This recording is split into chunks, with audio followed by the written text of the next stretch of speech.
What's up, folks? We're back with the Film Rebels to talk more Ahsoka this week. We got episodes 3 and 4 that we're going to go through. We're going to hit them rapid fire, rapid fire-ish, and then we're going to see what all everybody thought. So I'm excited to get into it. And once again, I got I'm going to start with Schultz because his name's easier to say. Every time I get to yours, it's like I don't even want to try to pronounce it, but Just take a guess. Your guess is as good as mine.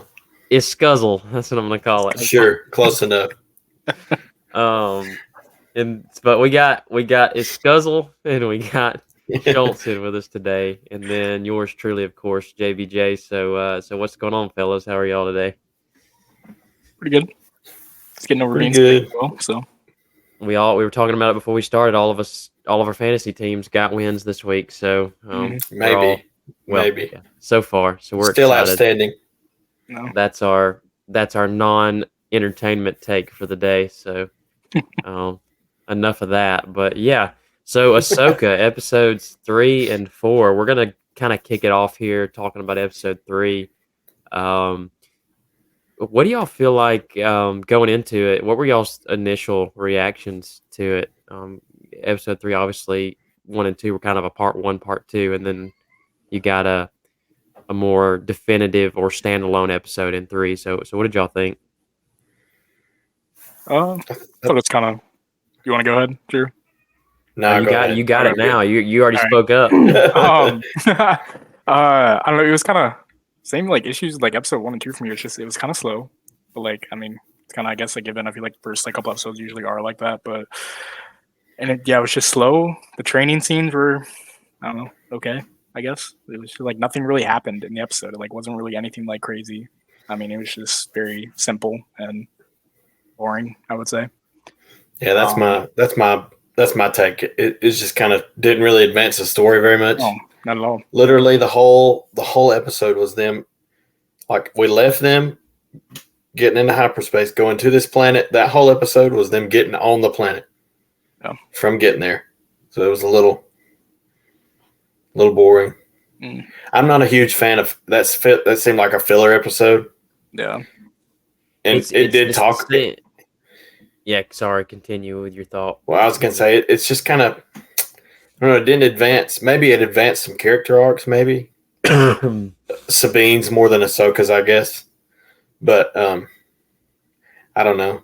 I don't really like the whole that Ahsoka took her on as a Padawan, and she literally has no use of the Force. Like she's not a Jedi. Sorry. Very, very minimal. Yeah. It's I don't know. It just seemed kind of weird. I don't know where they're going with that either. I hadn't decided. It's kind of a weird thing because it feels a little forced because it's not really ever hinted at in any of the Rebels material. She obviously trains with the Darksaber a little bit could take her role of the Mandalore or whatever you want to call it. But it's not really ever explicitly stated that she's like Right. Hey, I'm a Force user. And even Hu Yang says like even if you were ever to go to the temple, like if the temple was still a thing today, you would be the weakest of all the Jedi that they're the Force users that he's ever encountered. So I guess that's what makes it halfway okay that she's training her as a Jedi. I don't know. I just feel like it's convenient. I feel like that kind of makes the galaxy a little smaller to me. Like, how many kids are out there in the galaxy that Ahsoka could go get or, could go find a Padawan, but she picked somebody that's not even a Force user? Just seems kind of contrived.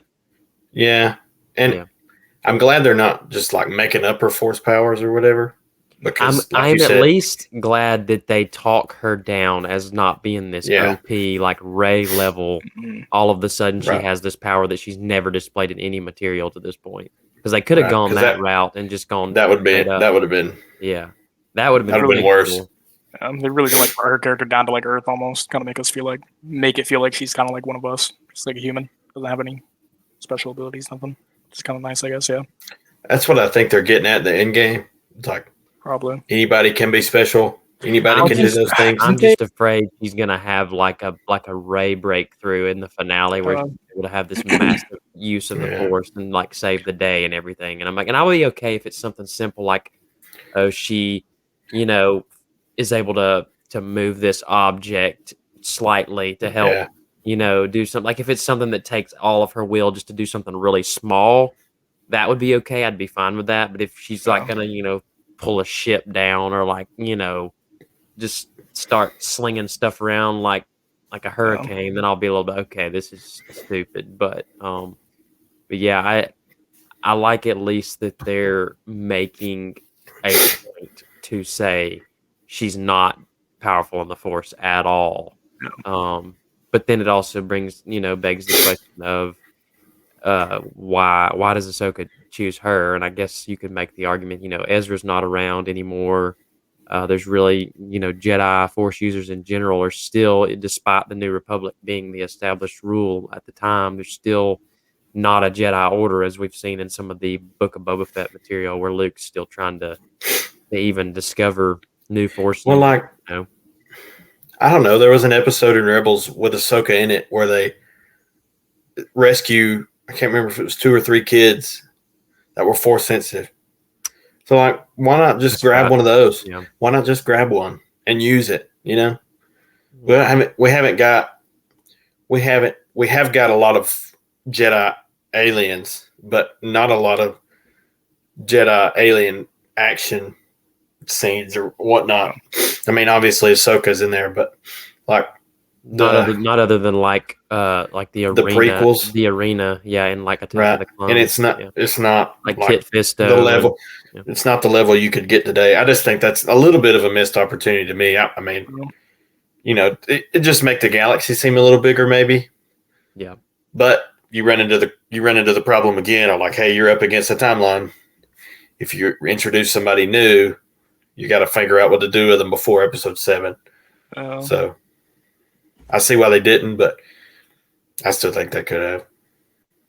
And I don't know if any of y'all watched the Master and Apprentice special that they did on Disney Plus. I just came over it yesterday, where it was like an 8-minute thing where it was behind the scenes of Dave Filoni talking about the series, and Rosario Dawson was talking about it a little bit. I think uh, Kathleen Kennedy had a little bit. She talked about it, but it's like he leans into he's wanting to tell this story of a master and apprentice, and I'm like, okay, but and he kind of relates it back to Qui-Gon and Obi-Wan, and then Obi-Wan to Anakin, and then Anakin to Ahsoka, and now Ahsoka to Sabine. It's like, yes, but like all of them were more traditional Jedi in the Right. truest sense of the word. Then Ahsoka would be sort of the first unconventional one because she chose to leave the Order. But That's another thing is like, is she training her like a Jedi because she's not even a Jedi anymore? yeah, I don't That's know. another. That's another weird. It's one of those like gray areas because you're like, is she training with Luke to still be a Jedi because she's with him, in some of the Book of Right. Boba Fett stuff, Right. and it's like, And this is technically after that, right? yeah, I I think think it's all in she order, right?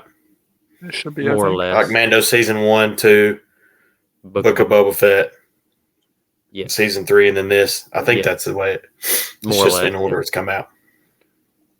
Yeah, I think that'd be nice to have that a little bit of that explained, but I don't think that's going to get addressed in this show, I probably. don't think so. They still have a lot of Oh, time left.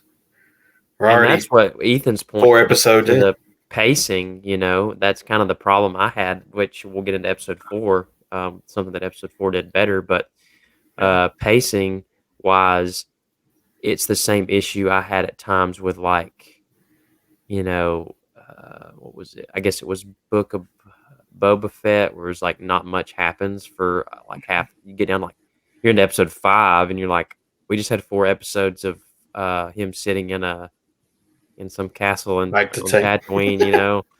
Like, okay, so he has a Rancor now. Cool. He shot up some pikes and all that, but it's like, okay, that's it. And you've wasted 4 episodes now. You got 4 left. And same thing like Kenobi. Kenobi was 6 episodes, and you got like a couple episodes in, and you're like, okay, You need to speed Where are we up a little going? bit. Where are we going? At What are we least with doing? Andor was slow, but at least Andor had 12 episodes. You know, it Yeah. had more Right. episodes There to was a work lot with. more. So I don't know. I would And agree the and pacing has killed. I think the pacing's killed a lot of interest in the show. To be honest with you, because I think a lot of people just can't be bothered to well, stick around for it. we'll get into episode 4, but I'm pretty sure I read somewhere where it had 100 on Rotten Tomatoes. So Oh, The really? fourth episode had 100 on Rotten Tomatoes. pretty sure Okay. we can look that up. But anyway, we'll get into that. But Yeah. whatever happened in the third episode, it didn't affect the fourth. Yeah. Another thing, and this I was kind of grinning earlier when y'all were talking about the first impressions, but like the first thing that comes to mind when I think of this episode is that stupid scene with Ahsoka on the ship Oh, outside the the ship. spaceship. Yeah. Everyone, like, I don't know, on Oh. Twitter was like raving about that scene too, and I just like, I don't know, it wasn't really anything special to me. But Wait, yeah, they were everyone, raving yeah, they about were it? saying like it was so cool and all this other stuff, and I'm just like, Who were these people? it was just like random people on Twitter because it was trending. Oh, Like episode Twitter. 3 was trending like really Don't you bad, mean or X? like, yes. Yeah, X. X. But yeah, people were, I guess, really excited about that scene, and it didn't do it for me. Like it was. When I saw that scene, it was one of those like this right here. I was like, Ugh. it's Yeah. it's not that. So the closest you can get to that scene in any other piece of Star Wars material is, I believe it's the third part in season 1 of the Clone Wars of the whole Malevolence story arc, where you got the big ship that Grievous is captaining that can basically like shoot an EMP and knock out all the ships and stuff. And there's the episode, I think it's the final episode in that arc where Plo Koon and his group of clones are stuck in the escape pods, Oh yeah. and Yeah. they have to go outside of the escape pods to take on the little hunter Mhm. thing that's hunting down the different escape pods. And so they are able to breathe for a short amount of time, but they don't. You notice in that scene where like their movement's very limited because the only way the troopers are allowed to do anything is he has to force push them across, to take out the droids, and then he's able to deflect blaster bolts, but he's basically rooted to the hull of the escape pod. So in this one, it's Right. like she's not only is she taking on starfighters, which have exponentially bigger blaster cannons on them than like a regular blaster rifle does. Yeah. Which the force of that would probably knock her off the ship alone, or just Well, break and it did. bones. It did. I think Um, they did a good job of handling that. Like she deflected one, and that was it. Like Yeah, all I got was like Rey vibes from Rise of Skywalker when she flipped over that. I was like, yeah, I've seen this before, and I didn't like it then. I don't like it now. it's kind of like the Almost hallway get that, scene. like- It's getting a little overdone. Yeah, I don't know. It's uh, I don't necessarily have an issue with it, but it's like when you go into some of the logic of it, it's like, okay, why didn't someone said, I don't remember who it was, I heard say this, but like, why didn't those two starfighters just like stop and then open fire on their ship instead of like doing strafing Keeping runs? going. Yeah.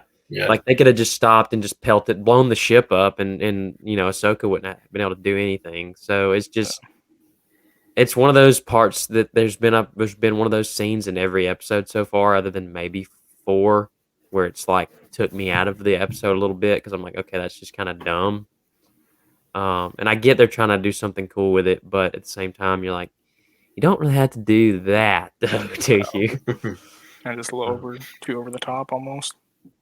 Yeah, it seems a little too, maybe too cartoonish. I don't know. If that's the I right. feel like in Filoni's stuff in the past, like that shit would have got blown up. Just from like in the Clone Wars, like the Jedi starfighters shoot 2 or 3 times and they're exploding every ship that they come across, and that ship's like a freaking tank. Like, come on. Yeah. That's fair. That like it took multiple strafing runs from 4 fighters, and then the shots from the actual hyperdrive ring itself. I don't know. Yeah, I mean, I don't necessarily think This kind of fits the narrative. I was just kind of like, okay. I mean, it's not the worst thing I've ever seen, but it's also like, I don't know. I'm kind of like Ethan said. It's just not doing. I didn't do it for me at all. I was like, Yeah, no, no. I'm not about this. I mean, it wasn't. They got to say this. It wasn't the worst episode of this kind of whole Mandoverse, you want to call it, but it was pretty bad. Yeah, I think Definitely the worst episode of Ahsoka so far.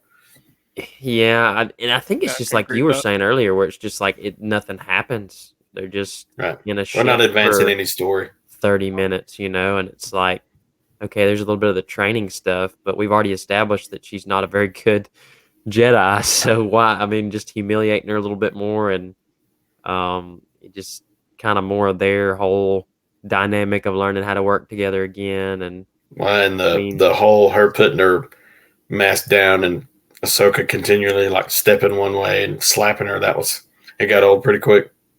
it was it. I feel like most of those scenes where they try to go for slower, um, I don't know if they're just trying to draw it out, but it just seems like it's over. It's always about 5 minutes longer than it needs to be. I mean, I got the idea. Like, you don't got to keep saying it or keep doing it for me to get it. Yeah.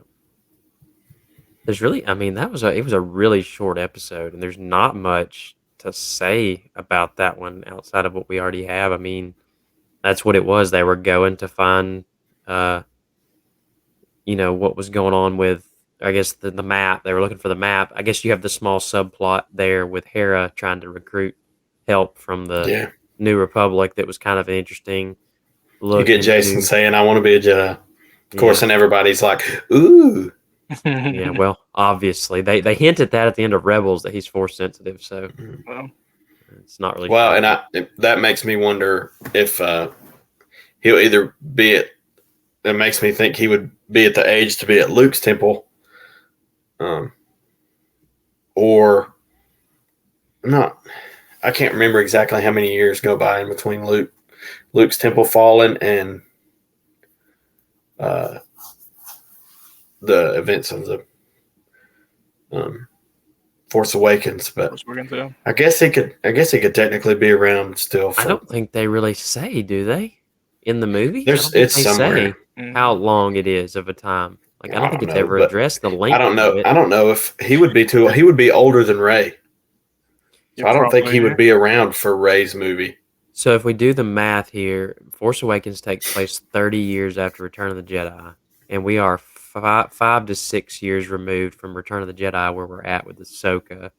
So So about I mean, yeah, 20. He would be like in his 30s 20, at Yeah, least. he'd you be in still his got 30s. 25 more years. So I Yeah, mean, Yeah. dude's gonna be older than Ray. Like he ain't yeah. gonna be. He ain't gonna be like he's got to be at Luke's temple He'd be like almost a or master at that point. I feel like. should be, Yeah, but he would. Or should be, but he won't be.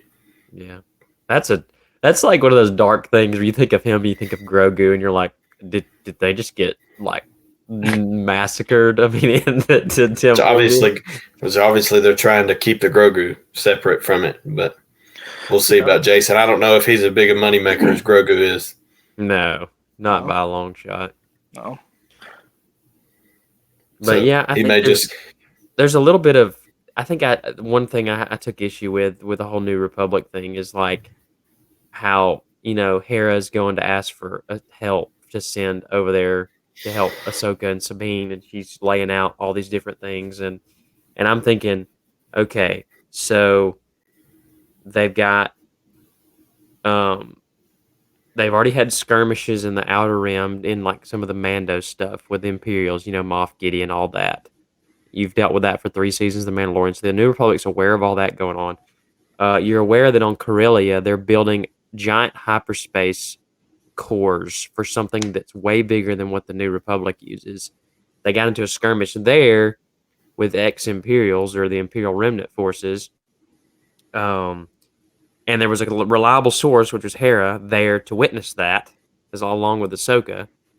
Mhm. And also, there's these other rumblings of like a high value prisoner, which was Morgan Elsbeth being busted out by Force users, and it's like, and you're telling me you're just gonna ignore all that and be like, this is not a big issue for us right now. We're not gonna send help. And I'm like, it just makes them seem really incompetent to me. Well, I mean, I think that's kind of the point.